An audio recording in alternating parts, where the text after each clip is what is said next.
So how was it like to grow up as a Chinese in Malaysia? We basically learned everything in Chinese. That's intense! My family was loud. My mom likes to mop floor. And you see an uncles or auntie shouting at each other, don't worry, they are not going to kill each other. This is how Hokkien people bond and communicate. Hi to all my YouTube friends. I'm back. I purposely make this video to express my feelings for YouTube. One word, amazing. Why? Let me tell you a story. I've made 2 videos 4 years ago. Basically, the video is talking about Chinese, Malaysian, and Singaporean with my own accent. Like this lah. At the time, I didn't care much about the views and comments. But to my surprise, the numbers keep giving up steadily. Not like those rockets shoo up that kind. It's more like COVID cases. Going up very slowly, then suddenly high, up, then suddenly low. So far I've accumulated like 90 views lah.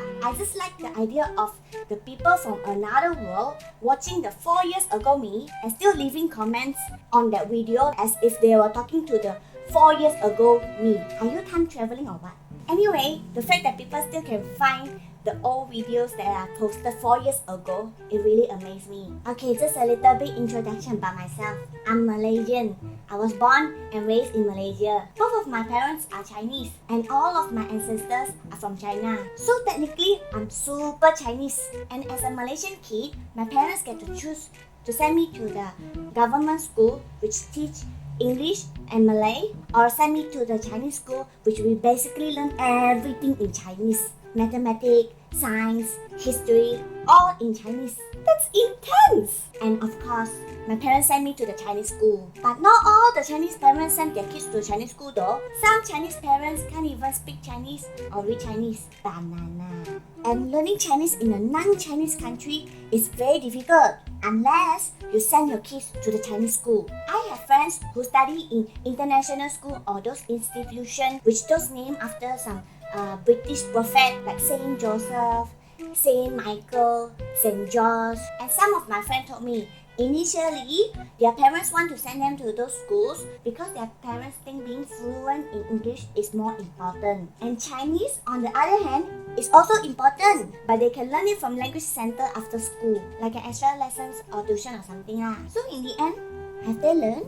Can they speak or write Chinese now? Nope. Chinese is hard. That's a reason why Chinese school make their students learn mathematics, physics, science, history, physics and science, basically the same thing, I guess, okay, in Chinese. Because it is fucking hard. You have to literally stare at thousands of Chinese characters every day. Like intense staring, reading, writing for your entire childhood in order to pass fluent as Chinese. I heard some of the non-Chinese speaking foreigners manage to learn Chinese from the language center lah. Those people are amazing.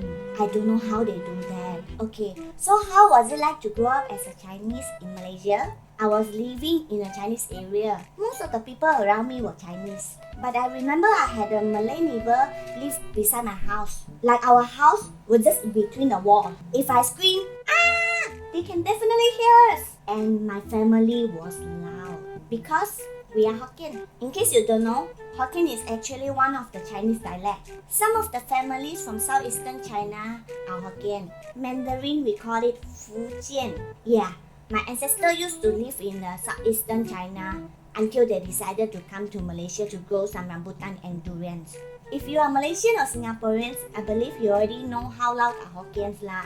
They basically just yell at everything. For instance, my mom likes to mop floor. She has to mop the floor of the entire house at least once a day. I think most of the Asian moms are like that lah. Okay, so when she mops the floors are wet. So she has to make an announcement to warn everyone in the house that the floor is wet. Don't step on it, be careful, don't slip and fall. And this is what she did. Oi, what you Toka dama? And my grandma and I were just sitting in the living room. Like, we were here, and then she's there. Just this distance. Why is she yelling like we are from another room? Clearly, we can see her and she can see us. Mind you, there was no one else in the house. It's just 3 of us in the living room. She just need to yell anyway. I'm just talking about mopping floors. Imagine everything she wants to announce, she has to yell. And my neighbors never even make a sound. They are quiet. Partially because their mom hardly mop floors, but mainly they don't yell. The only time I hear them yell when they call for prayers from the mosque with a loudspeaker. That's it. My mom doesn't even need the loudspeaker. And my neighbor who lives beside us never even complained once. They are just so easygoing and chill. And they didn't even lock their door when they are at home. I used to go to their house uninvited when I was young. I just casually swing their door open, remove my shoes, walk inside their house and play with their daughters, who were a few years younger than me. I had a lot of fun playing with them back then. So growing up as a Chinese in Malaysia, I always think we are very loud. We yell a lot, we shout a lot. Chinese New Year, we have fireworks, lion dance, Hungry Ghost Festival. We even build a stage for people to perform on the stage for the friends.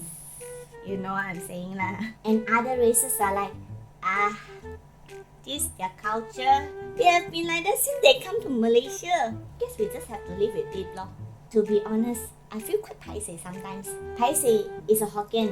It means I'm sorry, but I'm still doing it. Sorry, I can't help it. And please let me clarify one thing. Not all the Chinese are loud. I'm just saying, in general, Hokkiens are loud. Even those who live in Singapore. Hi, Singapore Hokkien lang to you. Hi! I'm not saying being loud is entirely bad. Actually, being loud is quite fun. Mostly party people are loud. Hokkien people just like festival. We like to gather a lot of people, enjoy good food together, then shout at each other.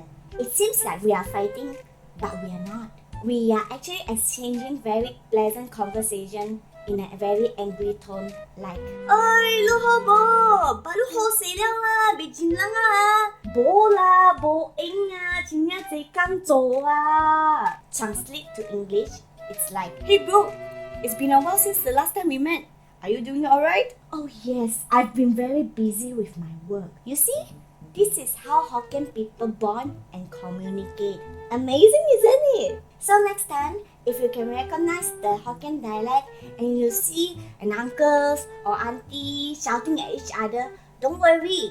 They are not going to kill each other. They were actually just bonding and communicating. I guess that's all for this video. I hope you enjoy. And I don't know why all the YouTubers I watch always ask people to click the subscribe button and ring the bell. But I guess that is very important because they keep repeating it. So I hope you also click the subscribe button and ring the bell lah. Thank you. 谢谢你 and 感谢. Bye bye.